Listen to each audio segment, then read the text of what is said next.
filo então do reino animal, ou filo dos quinidários, também chamado antigamente de coelenterados, já traz dentro de suas características muitas e muitas novidades evolutivas, ou seja, tudo que não existia em poríferos começa a aparecer a partir dos quinidários.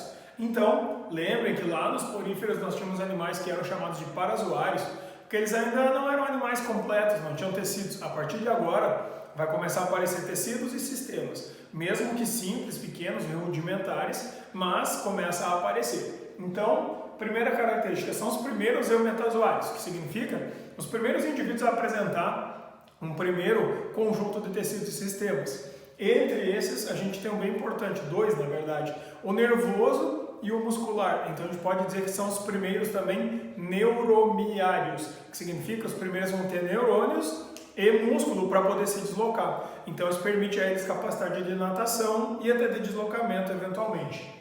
São os primeiros diblásticos, ou seja, primeiros e únicos na verdade, são os únicos que têm endo e ectoderme como folhetos embrionários e só, nada mais que isso, tá? Ainda tem o primeiro sistema digestório, que é incompleto, significa tem boca e não tem ânus, então por isso são seres protostômicos, né? Dá origem para a boca e o ânus, como não existe, então não faz diferença. Tem o primeiro sistema nervoso, que é difuso, que significa o seguinte, não tem um ponto específico onde está um cérebro, então tu tem vários neurônios espalhados pelo corpo do bicho, mas nenhum deles é o que manda, nenhum deles está no ponto central. Então é como se nesse bichinho aqui, ó, tivesse neurônio neste ponto, outro aqui, outro aqui, outro aqui, outro aqui, e vários desses assim, espalhados pelo corpo do animal, mas nenhum deles é responsável por mandar, cada um por si. Então é um sistema bem simplificado. Isso faz com que então esses animais mexam os tentáculos assim de maneira aleatória, não tem coordenação nenhuma. Além disso, esses indivíduos aqui vão apresentar ou possibilidade de serem radiais na sua estrutura, que é cortar em raios, né? Aqui fica bem evidente isso, mas às vezes alguns deles são meio tortinhos, assim, aí podem ser assimétricos também.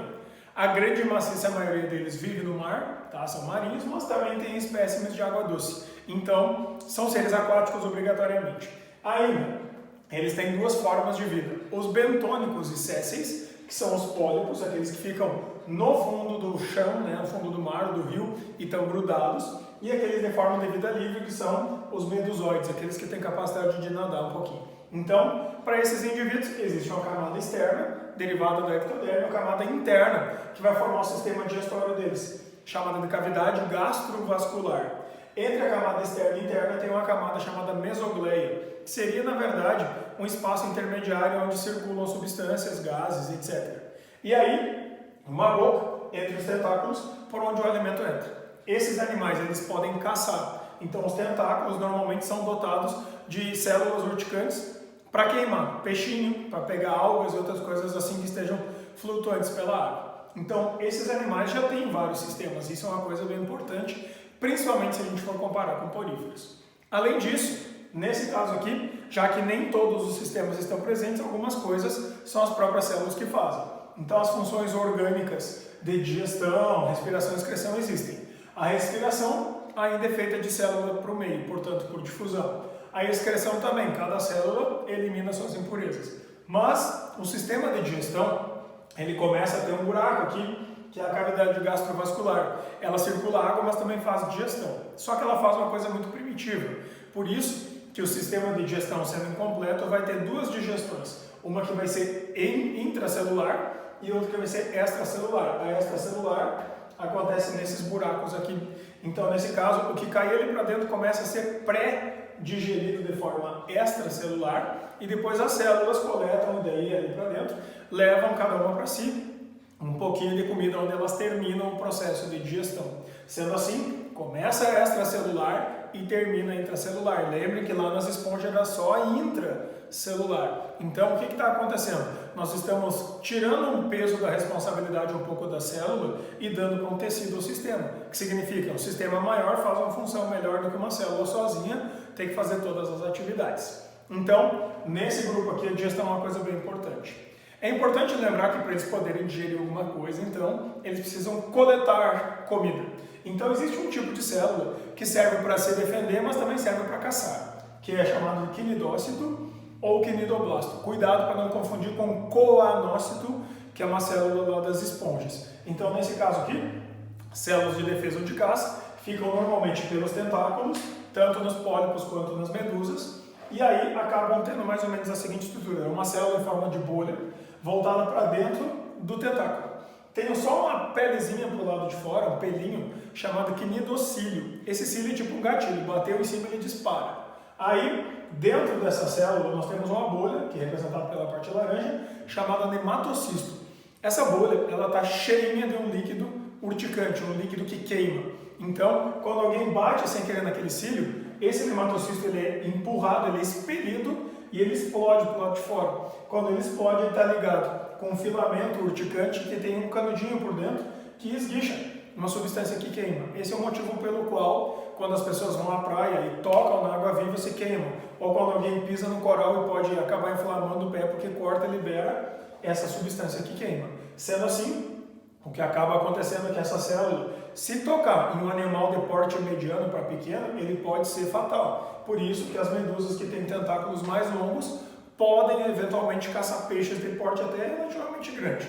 Tem algumas águas-vivas que chegam a atingir entre a parte de cima, que é a partezinha chamada de umbrella, que parece um guarda-chuva assim, e a parte dos tentáculos pode atingir até mais ou menos 10 metros, então tem umas bem grandonas. Por isso os acidentes com pessoas podem ser meio graves eventualmente. Então, esse cnidoblasto aqui, ele é utilizado, destruído e depois ele refaz quando for necessário para se defender de novo. Em geral, o bichinho usa bastante para se defender, por isso que é uma forma de vida que pode acabar abrigando outras formas de vida consigo. Por exemplo, dentro dos pólipos que formam os corais no fundo do mar, é normal ter algas que ficam todas ali no meio, chamadas de zooxantelas. Elas ficam ali porque elas ficam protegidas pelo cnidoblasto e elas é que acabam dando o colorido que o coral vai ter. Nesses casos, quando o coral é todo coloridinho, significa que ele vive em simbiose, ou seja, convive com outras espécies. Mas a gente tem que cuidar o seguinte: o excesso de poluentes ou variações da temperatura da água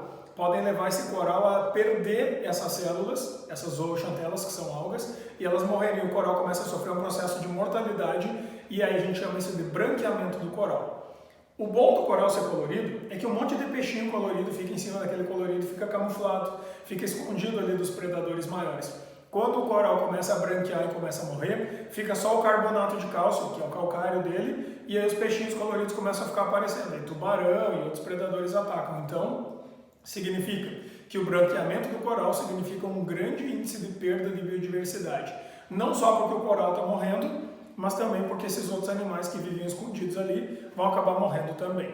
Então, nesse caso, as subdivisões. Aqui também tem subdivisões taxonômicas. Então, reino animal, filo dos cnidários, aí classes. As classes são hidrozoa, hidras, que são pólipos, assim, só que são pólipos flexíveis, que vivem até na água doce. Então, eles podem se deslocar, tipo, fazendo uma cambalhota para o lado. E ainda, a caravela. Tá? A caravela portuguesa ela é uma mistura de vários pólipos que flutuam no mar e são muito venenosos, tem que cuidar para não encostar. Sifozoários, segundo grupo, tá? As águas-vivas. Tudo que é água-viva, o pessoal, em especial no sul do Brasil, chama nas praias de mãe d'água, que é aquela que pode ser pequenininha, maior, mas tu tocou, queima, desde que toque nos tentáculos, né? O terceiro grupo, ou terceira classe, que são os antozoários, os que formam os corais. Cuidado, porque nesse grupo tem carbonato de cálcio, aquela com a fórmula CaCO3, né? Nesse caso, é um grande depósito de calcário. E aí, nesse caso, também temos a anêmona do mar, que é um bichinho que também é um pólipo, e é um pólipo que normalmente tem tentáculos bem venenosos, tá? Então, é um grupo bem importante. E o último grupo, que é o grupo mais recentemente descoberto, não faz muitos anos, que é chamado de cubozoa. O cubozoa é porque aqui as águas-vivas, são águas-vivas esse aqui, tá? Nesse caso, as águas-vivas têm um formato cúbico, e elas têm cerca de 2 centímetros. Na Austrália tem alguns exemplares esse aqui, chamados de vespa do mar. É um bichinho minúsculo, tá? Tem 2 centímetros, mais ou menos, em forma de cubo. E se tu pegar um animal pequeno, até mesmo uma pessoa que toque nela, ela libere esse líquido urticante, pode levar a pessoa à morte. Então é um bichinho pequenininho, mas altamente venenoso. Então são as 4 classes taxonômicas que nós vamos ter. Dessas 4 classes, existem métodos reprodutivos diferenciados. Primeiro método assexuado por brotamento. Isso é só para pólipo, tá? É que nem nas esponjas, sai um broto para o lado, aquele broto se separa e isso é um princípio basicamente formador de seres geneticamente iguais e que nesse caso aí pode servir para formar colônias, que são aqueles grandes grupos, inclusive do coral. Segundo tipo, estrobilação. A estrobilação nós vamos falar aqui embaixo, tá? Mas é separar em fragmentos, cortar todo o pólipo e transformar em vários indivíduos. Ainda, nas reproduções sexuadas. Nas reproduções sexuadas a gente tem um processo principal chamado fecundação cruzada. Tem que ter macho, tem que ter fêmea. Na fecundação cruzada nós podemos ter exemplos para os pólipos, que são as formas de vida fixas, e para as medusas, que são aqueles que podem nadar. Então, nesse caso em especial, quando a gente tem uma fecundação cruzada em pólipos, tu vai ter um pólipo que vai fazer o papel de macho e outro que vai fazer o papel de fêmea. Nesse caso, o macho, ele fabrica gametas, espermatozoides lá dentro dele, sai pela boca, tipo, nada daqui para fora, né? E então, na fêmea, na parede externa, ela vai produzir e prender um óvulo, que fica grudado na parede do lado de fora. Então, a fecundação é externa, acontece pelo lado de fora da fêmea. E o desenvolvimento, nesse caso, quando começa a desenvolver o óvulo e fecunda e vira o ovo zigoto, esse ovo, ou zigoto, ele cai no chão inteiro, pronto, sem formar larva nem nada. Só que ele cai no chão e começa a crescer um pólipozinho novo. Significa, o desenvolvimento é direto. Caiu no chão, pum, brota e cresce, tá? Essa é a fecundação cruzada externa com desenvolvimento direto para pólipos. Quando a gente tem a fecundação cruzada para águas vivas ou para medusas, tem que ter uma água viva que é o macho, tem que ter uma que é a fêmea. Nesses casos, elas nadam, fazem até ritual de acasalamento. Assim. Quando acontece isso, o macho libera os espermatozoidinhos e a fêmea libera os óvulos. Lembre, na hora que a gente está falando em fabricar gametas, nesses casos a gente tem meiose para gerar os gametas. Quando acontecer isso aqui, junto o espermatozoide com o óvulo forma o zigoto. Só que o zigoto vai dar origem para uma larva. Então vai crescer um pouquinho por mitoses, forma uma larva ciliada que vai nadando, nadando, nadando, e nessa natação dela, essa larva chamada de plânula vai se transformar no indivíduo adulto, que vai ser macho ou que vai ser fêmea. Nesse caso, tem situações em que o espermatozoide sai e entra no corpo da fêmea pela boca e fecunda lá dentro.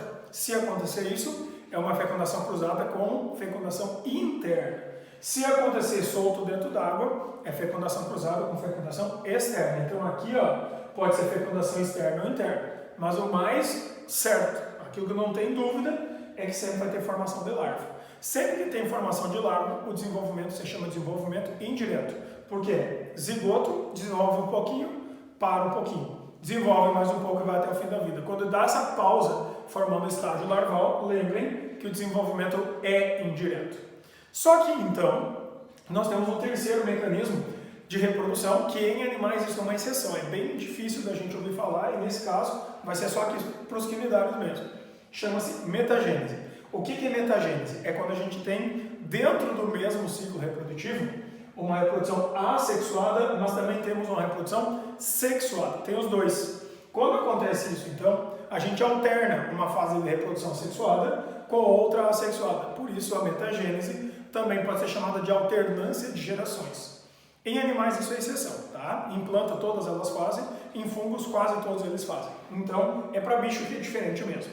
Sendo assim, nós temos duas fases de reprodução. Primeira fase, tem um pólipo que ele cresce e já cresce com todos os segmentos pré-determinados onde é que vai ser rasgado, onde é que vai ser cortado. Então ele cresceu, atingiu o máximo de tamanho, ele começa a decrescer. Corta de cima para baixo, vem segmenta, segmenta, segmenta até embaixo. Quando acontece isso, cada um desses segmentos ele larga uma mini medusa, uma mini água-viva, chamada de éfira, que seria a medusa jovem. Ela sai, desprende assim, solta, e aí ela vai emborcar, que é tipo vira de cabeça para baixo, né? Quando ela vira de cabeça para baixo, ela começa a nadar. E começa a nadar com outras. Aí nós vamos ter uma que fica adulta, fêmea, uma que fica adulta, macho. Aí agora o processo de reprodução é que nem esse aqui de cima. Vai ter a liberação de gametas dentro da água, sofre meiose, fecundação de novo, forma o ovo ou zigoto. Esse ovo ou zigoto dá origem para a plânula. A plânula, de novo, aquela larva ciliada, que vai nadando até que ela encontre no solo algum lugar onde tem a comida, substrato com alimento. Aí ela cola no chão, começa a se alimentar daquelas comidinhas do chão e começa a dar origem para um novo pólipo. Então vejam o seguinte, nesse primeiro pedaço representado em vermelho pelo pólipo, reprodução assexuada. As éfiras têm exatamente o conjunto genético do pólipo. No segundo pedaço, no segundo estágio, onde a gente vai ter as medusas, as águas-vivas, o que acaba acontecendo é que a gente vai ter fecundação, portanto, reprodução sexuada. como a gente tem o mesmo ciclo de vida com os dois mecanismos reprodutivos, assexuado e sexuado, alterna uma geração adulta que faz reprodução assexuada e uma geração adulta que faz sexuada. Isso é a alternância de gerações e não esqueçam, super importante, isso acontece apenas em quinidários, não existe nos outros filos todos do reino animal.